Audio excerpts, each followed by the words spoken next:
이 밤에 저희들이 에레미야서 6장을 읽었습니다. 여러분, 에레미야서 6장은 이제 하나님께서 심판을 말하고 있는데요. 누구에 대한 심판이냐면은 이스라엘에 대한 심판을 얘기합니다. 유다에 대한 심판을 말하고 있습니다. 여러분, 에레미야가 유다가 망하기 전 4명의 왕이 있을 때 그때 활동했던 선지자였잖아요. 이대로 가면은 여러분 망합니다. 이대로 가면은 안 됩니다. 하면서 빨리 하나님께로 돌아오십시오. 라고 목 놓아 외쳤던 바로 예레미야였잖아요. 그런데 여러분, 이렇게 아무리 외쳐도요, 이스라엘 백성들이 하나님께로 돌아오지 않는 거예요. 여러분, 오늘 6장에서는 특히 예레미야가 이제는 하나님의 심판이 가까웠습니다. 정말로 돌이키십시오. 그렇지 않으면 이제는 큰일 납니다. 라고 아무리 외쳐도요, 그들이 돌아오지 않습니다. 오히려 에레미야를 때리고 오겠다 가두고 에레미야 죽이겠다 야단이고 막 이런 상태가 지금 6장에서 그 배경이 되는 그러한 모습을 우리가 보게 됩니다. 마치 이것은요, 마지막 때와 똑같습니다. 심지어 여러분, 마지막 때가 되면은 잘 예수를 믿는 사람이라는 겉모습으로 사람들도요, 순식간에 그들이 반역하고요, 하나님을 떠나고요, 오히려 하나님께 영광 돌리는 일을 이제는 멈추게 되는 그러한 일들이 곳곳에서 일어나게 됨을 우리는 깨달아야 됩니다. 그래서 우리가 마지막 때일수록 우리가 말씀으로 돌아가야 됨을 성경 우리에게 가르쳐 줍니다. 오늘 특히 6장을 통해서 우리가 우리 자신을 점검해보고 믿음에 굳게 서는 우리가 되기를 원합니다. 여러분, 6장 1절에 한번 보시기 바랍니다. 1절에 보면은요, 베냐민 자손들아 예루살렘 가운데로부터 피난하라. 드고아에서 나팔을 불고 베락게렘에서 깃발을 들라. 재앙과 큰 파멸이 북방에서 엿보아 오미니라. 지금 에레미야가 뭐라고 외치냐면은요, 북방으로부터 이제는 멸망과 파멸이 준비되어 있다. 재앙과 파멸이 있다라고 얘기합니다. 북방이다라고 말하면은요, 바벨론을 얘기합니다. 바벨론으로부터 이제 이 나라가 망하게 될 것이다. 여기서 베냐민 자손들아 예루살렘, 그 예루살렘이 베냐민 지파 그 땅에 있었거든요. 그래서 예루살렘을 향해서 지금 말하는 거예요. 유다의 그러한 수도였던 다윗성이 있었던 예루살렘을 향하여 주민들아, 이제 곧 심판이 몰려오는데 북방으로부터 재앙과 파멸이 임하게 될 것이다 하면서 이제 에레미야는 외치기 시작합니다. 보십시오. 아름답고 우아한 시온의 딸을 내가 멸절하리니. 근데 여러분 보십시오. 북방의 민족이 와서 그들을 이제는 멸망을 시키는데 여기에 주체가 누구냐면 북방의 사람들이 아니다라는 거예요. 세상의 모든 것을 주관하시는 분이 바로 하나님이심을 말하는 거예요. 그래서 여러분 2절에서는 그렇게 말하는 거예요. 내가 멸절하리니. 누가 심판을 하냐면 하나님이 심판한다라는 거예요. 바벨론에 의해서 그들이 멸망을 당하게 되는데 이 모든 것들은 하나님의 손이 지금 행하고 있다라고 지금 말하고 있는 거예요. 왜냐하면 하나님의 백성이 하나님을 떠났기 때문에요. 그렇게 돌아오라라고 외쳤지만은 돌아오지 않아요. 이사야서 65장에 보면은 하나님을 향하여 등을 돌리고 그렇게 하나님을 떠나는 백성들을 향하여 하나님께서는 두 손을 들고 돌아오라 돌아오라 온종일 기다리고 계시는 하나님의 모습을 나타내고 있습니다. 하나님의 백성들이요, 하나님께 돌아오지 않는 거예요. 하나님께서는 멸절하겠다고 말합니다. 어떤 식으로 멸절하게 되냐면 예루살렘 자체가 목자들이 그 양떼를 몰고 와서 주위에 자기 장막을 치고 각기 그 초소에서 먹이리로다.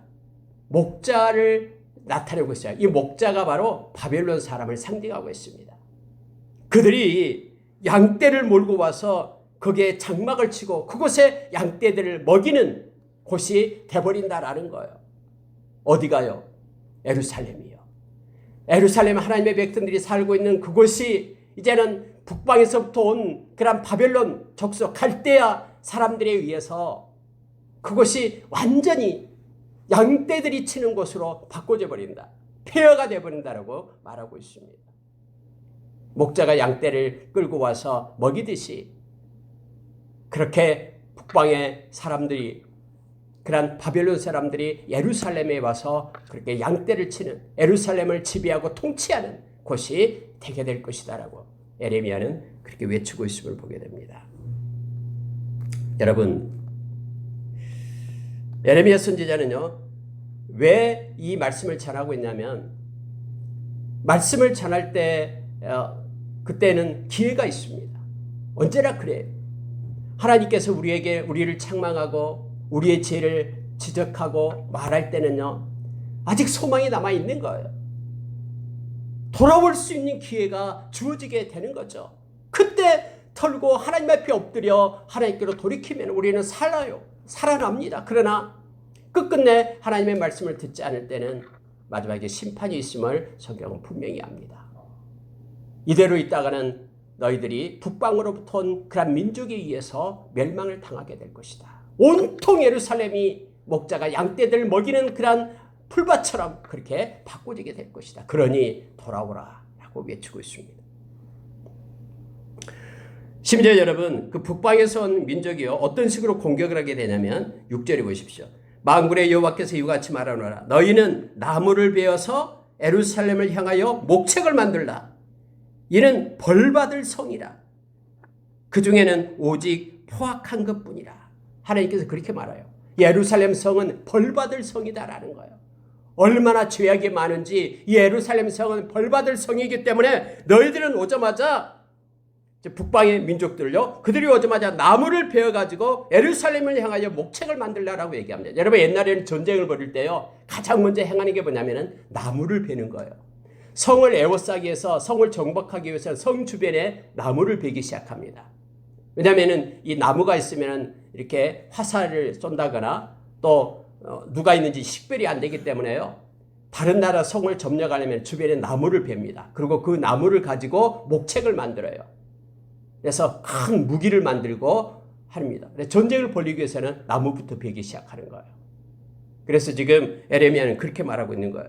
여호와께서 말하노라. 너희는 나무를 베어가지고 목책을 만들라. 그래서 이 성을 헐어라라는 거예요. 이 성은 벌받을 성이다. 하나님이 심판할 성이다라고 말하고 있는 내용입니다. 왜냐하면 그들은 오직 포악이 있다라는 거예요. 악함이 가득한 성이기 때문에, 비록 하나님의 백성이다라고 꼬리표는 붙였지만은 그 백성들이 오히려 지방에 있는, 그 이방에 있는 그 다른 민족보다 더 악한 민족이다라고 말하고 있는 거예요. 그래서 하나님께서는 심판하겠다라고 작정했음을 지금 성경은 말하고 있습니다. 자, 얼마나 그들이 악한 죄를 지었냐면요, 샘이 물을 솟아냄과 같이, 솟구쳐냄과 같이 그 악을 드러내니 폭력과 탈취가 거기에서 들리며 질병과 살상이 내 앞에 계속하느니라. 예루살렘아, 너는 훈계를 받으라. 그리하지 아니하면 내 마음이 너를 싫어하고 너를 황폐하게 하여 주민이 없는 땅으로 만들리라. 언제나 여러분, 예레미야가 이렇게 말씀을 증거할 때는요, 하나님께서 이런 심판이 예정되어 있으니까는 제발 좀 회개하고 돌아오라라는 거예요. 제발 좀 훈계 좀 받아라라고 얘기합니다. 만약에 훈계를 받지 않으면 하나님의 마음이 너희들을 싫어하게 되고, 그리고 황폐하게 되어 멸망받아서 주민이 없는 땅이 예루살렘이 될 것이다라고 지금 말하고 있는 거예요. 너희들의 폭력 좀 그치고 탈취 좀 하지 말고, 가난하고 힘든 사람들 빼앗지 말고, 그래서 너희들이 살상을 저지르고 온통 그런 질병 가운데 있는 그런 현상, 그런 상황을 보라라는 거예요. 제발 회개하고 하나님께 돌아오라. 그렇지 않으면은 하나님이 싫어해서 황폐하게 될 것이다라고 다시 예레미야는 경고하고 있음을 보게 됩니다. 여러분, 하나님께서는 어떻게 심판을 하시냐면요, 너무 무서워요.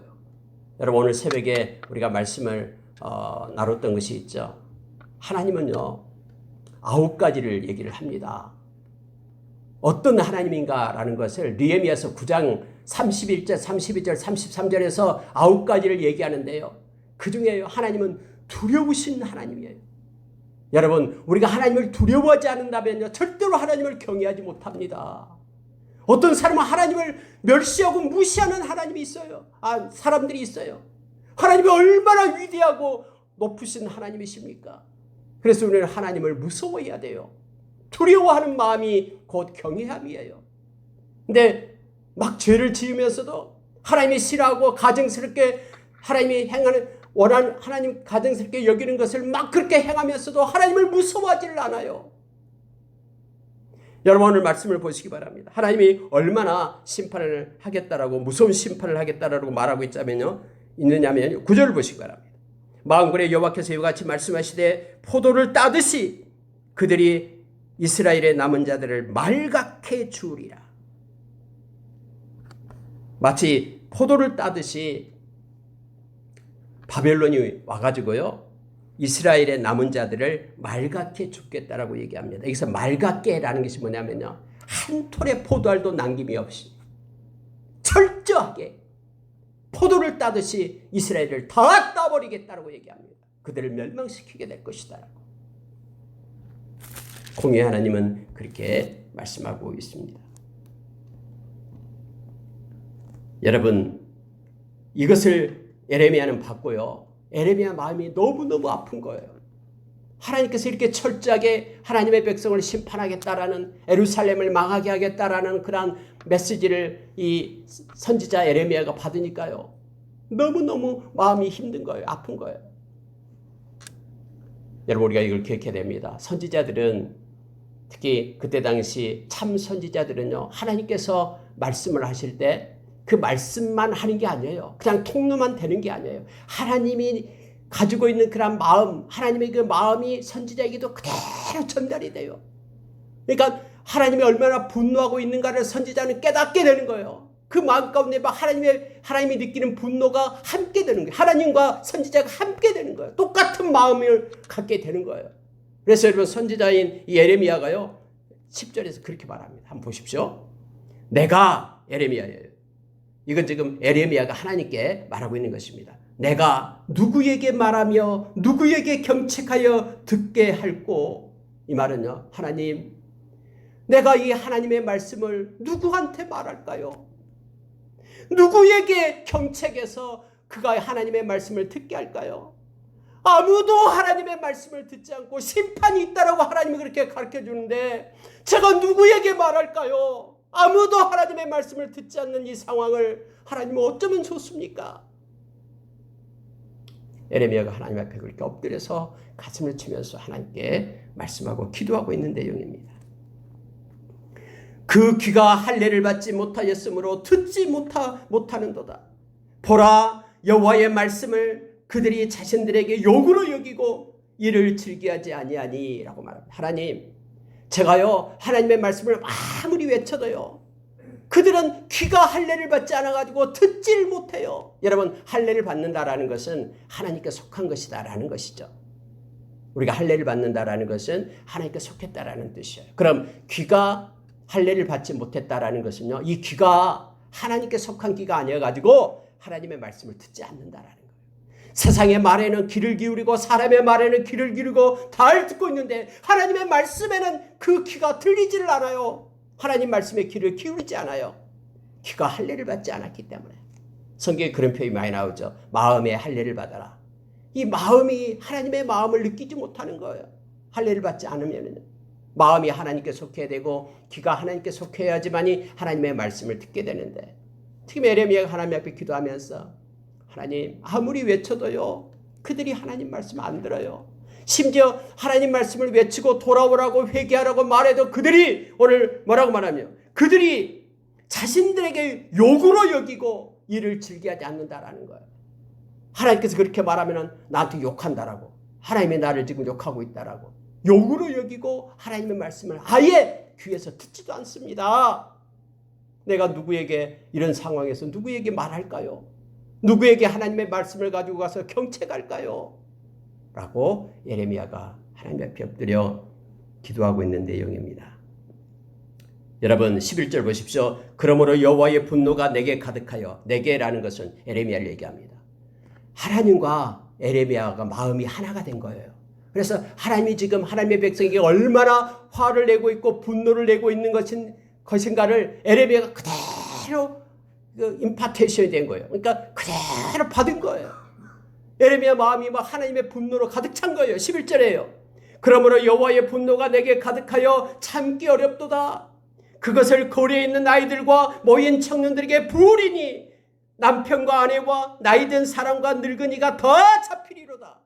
하나님의 분노가 에레미야가 가득해서요. 마치 하나님처럼 이렇게 하나님의 진노를 지금 쏟고 있음을 보게 됩니다. 그들이 돌이키지 않으니까, 하나님의 말씀을 듣지 않으니까 다음에 북방에선 바벨론의 사람들에 의해서 모든 사람들, 거리에 있는 아이들부터 시작해서 청년들, 남편, 아내, 나이 든 사람, 늙은이들 다 잡혀가게 될 것이다 라고 말하고 있음을 보게 됩니다.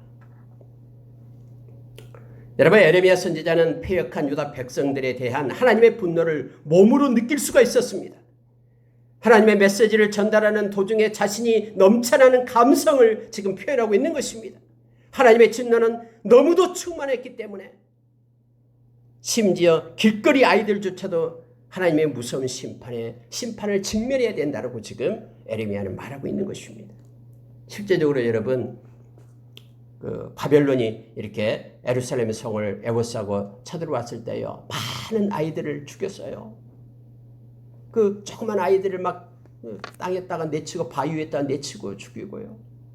부녀자들의, 또 임신한 여자들의 배를 가르고요.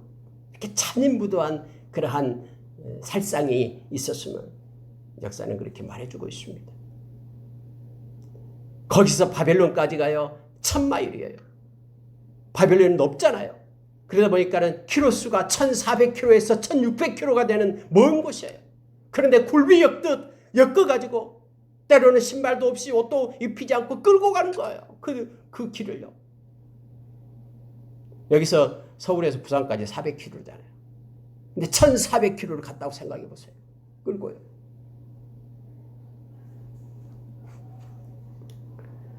이렇게 에레미야는 하나님께서 보여줬기 때문에 다 알고 있어서 그렇게 외쳐도 이스라엘 백성은 돌아오지 않았음을 우리는 너무나 잘 압니다.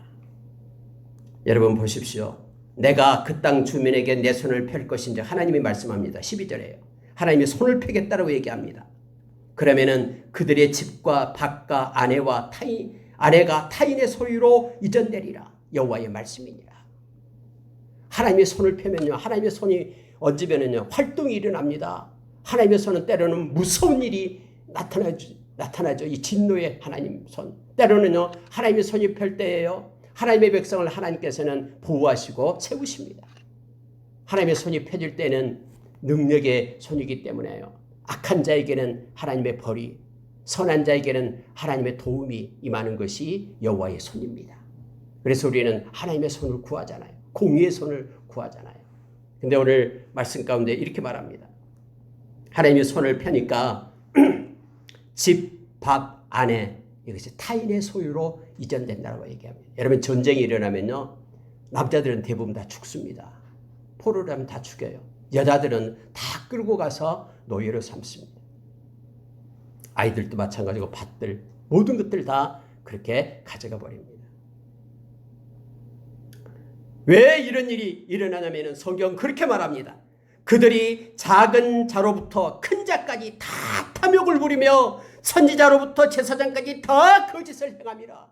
하나님이 그토록 싫어하는 것이 두 가지가 있어요. 그게 바로 탐심, 탐욕이에요. 욕심이 잉태한즉 죄를 낳고 죄가 장성한즉 사망을 낳느니라 라고 얘기하죠. 우리가 잘 아는 골로새서 3장 4절에는 땅의 지체를 얘기할 때에 음란과 부정과 사욕과 악한 정욕과 탐심이니 라고 얘기하죠. 근데 탐심이니 말하고서 탐심은 우상숭배다 라고 그렇게 말하고 있잖아요. 갈라디아서 5장 24절에는 그리스도 예수의 사람들은 육체와 함께 십자가에 정욕과 탐심을 못 박은 자라라고 얘기했죠. 근데 오늘 여러분 성경이 말하면요, 큰 자부터 작은 자까지 다 탐심, 탐욕을 부린다라는 거예요. 그리고 또 하나는요, 선지자부터 제사장까지 다 거짓을 행한다라고 말합니다. 왜요? 왜 거짓을 행합니까? 탐심 때문에요. 자기에게 유익을 갖기 위해서 남을 속이는 거예요. 예수님께서 마가복음 7장 21절에서 악한 생각을 얘기할 때에 속임이라는 걸 얘기하죠. 12가지를 예수님께서 그때 말씀할 때 속임, 도둑질, 속임, 탐심 때문에 그잖아요. 거짓을 얘기하는 겁니다. 근데 정직해야 될 제사장, 그들은 하나님 말씀을 가진 자들이잖아요. 정직해야 될 선지자, 그들은 하나님의 말씀을 백성에게 전하는 이들이잖아요. 근데 그들마저 다 거짓으로 덮여져 있다라는 거예요. 그래서 그들이 하나님의 이러한 심판을 받게 된다라고 성경 말하고 있습니다. 그들이 내 백성의 상처를 가볍게 여기면서 말하기를 평강하다 하나 평강이 없도다. 거짓 예언을 하고 있다라는 거예요. 평강하다, 잘 될 거다, 예루살렘 성에서 하나님께 예배드리면 다 복을 받을 것이다 라고 얘기하는 거예요. 하나님께서 이 예루살렘 성전을 만들었는데 어떻게 성전이 불에 타 무너져? 말도 안 돼 라고 그들은 주장하고 있는 거예요. 에레미야가 이건 망합니다, 돌아오지 않으면 망합니다, 예루살렘 성전도 불바다 됩니다 하면서 외칠 때 그들은 예레미야를 때리고 말도 안 된다라고, 하나님께 예배하는 곳이 어떻게 파괴되냐라고 말하고 있는 거예요. 근데 하나님은 분명히 얘기했잖아요. 너희들이 나를 떠날 때, 내 말을 버릴 때 솔로몬이 지은 이 성전도 내가 버리겠다라고 말씀했잖아요. 말씀대로 그렇게 돼버렸습니다. 거짓 선지자들은 평강하다, 평안하다라고 말하는 거예요. 그러나 평안이 없도다라고 말하고 있음을 보게 됩니다. 그들이 가증한 일을 행할 때에 부끄러워하였느냐? 하나님께서 다 보고 계셔요. 가증한 일, 나쁜 일, 그러한 일을 행할 때에 그들이 부끄러움을 느끼면서 행하였느냐? 아니다 라고 말하고 있어요. 아니라 조금도 부끄러워하지 않을 뿐만 아니라 얼굴도 붉어지지 않았느니라. 우리가 로마서 1장 32절에 보면은요, 거기에 쭉 21가지 마음에 하나님을 두기를 싫어하는 사람이 행하는 것들이 21가지가 나오고 있죠. 쭉 나옵니다. 음란부터 시작해가지고 무정한 것, 무정한 자, 무자비한 자까지 21가지를 나오는데요. 그러한 악한 일을 행하는 것은 이미 하나님께서 사형에 해당된다고 정해놓은 것을 알고 있다고 얘기합니다. 근데 하나님을 비웃어요. 하나님이 무엇을 계시나? 하나님이 살아계시나?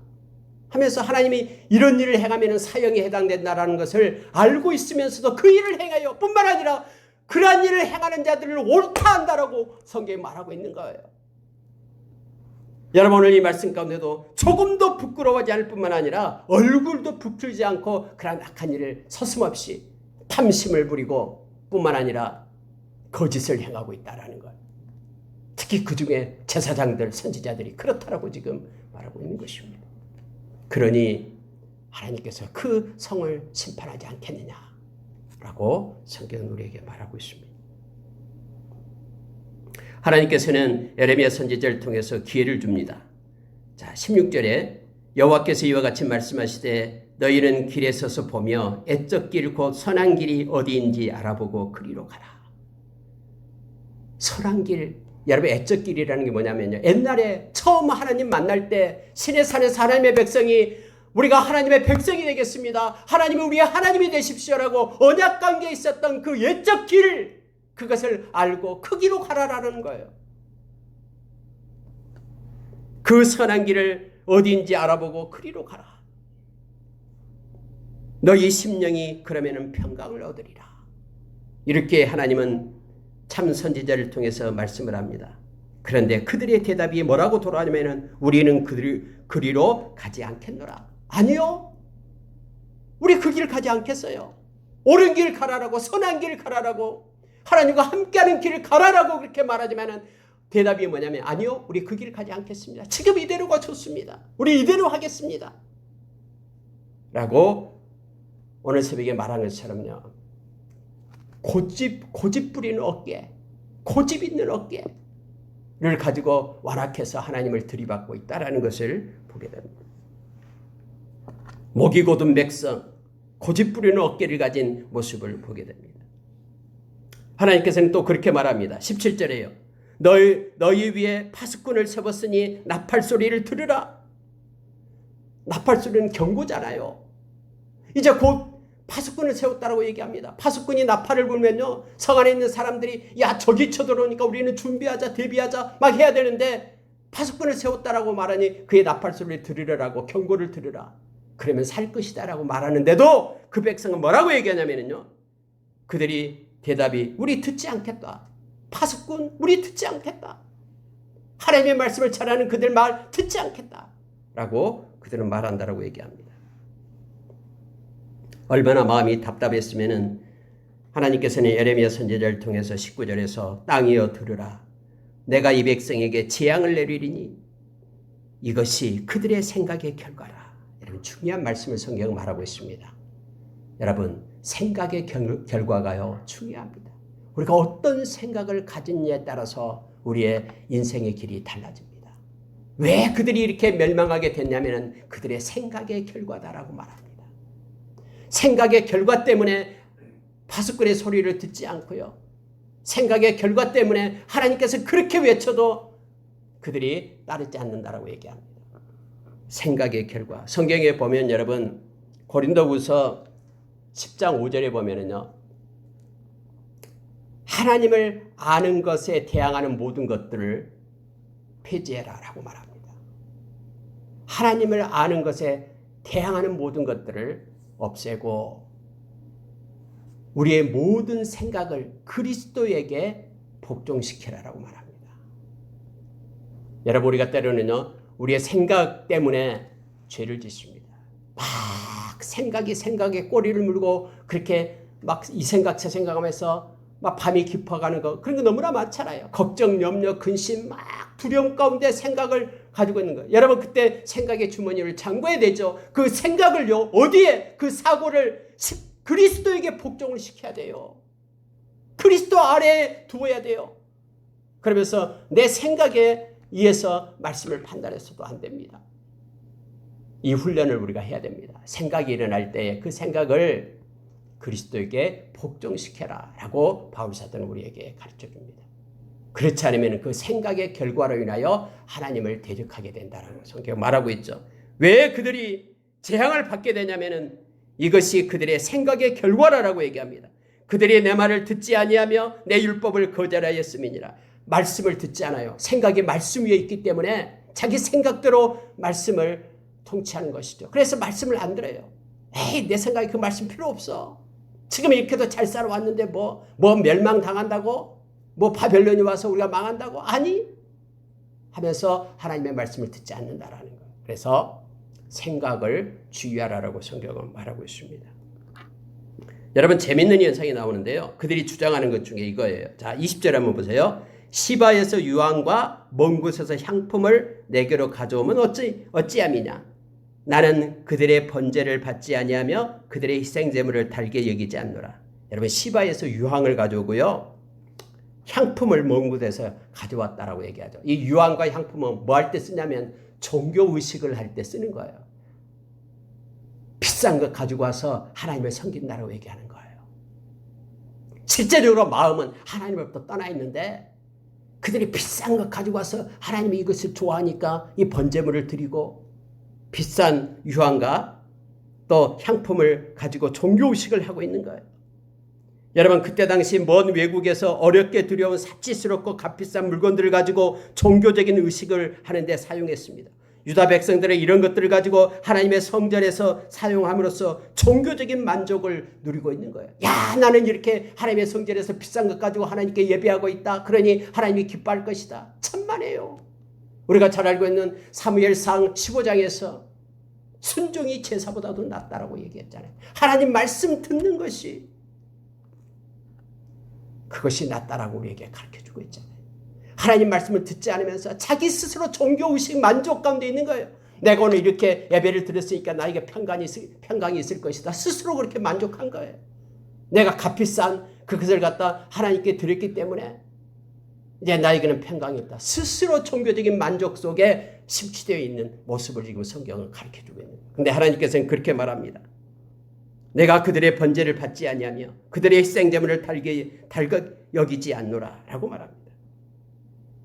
하나님께서는 그들에게 넘어지게 하고 돌아오지 않으면 결국은 멸망을 당하게 될 것이다라고 말하고 있음을 보게 됩니다.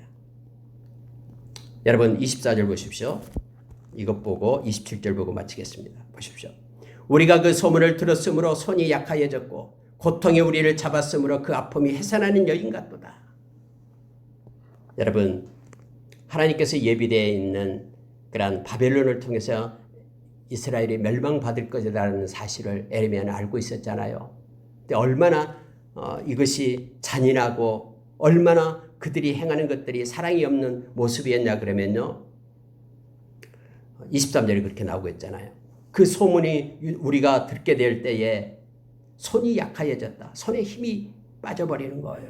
고통이 우리를 잡았다. 이 우리를 말할 때는 이스라엘 백성을 얘기하는 거. 심판을 전제로 하는 이스라엘 백성. 다음에 여러분 바벨론이 와서 들어왔을 때요. 그들이 덜덜덜 떨었어요. 손에 힘이 빠지고 두려움 속에 포비아 상태에 그들이 빠져있게 되는 거예요.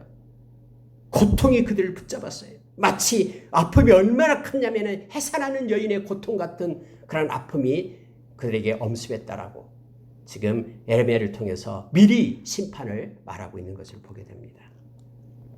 원수의 칼이 있고 밭에도 길에도 모두가 다 원수의 칼이 있고 사방에 두려움으로 가득 차 있다고 말합니다.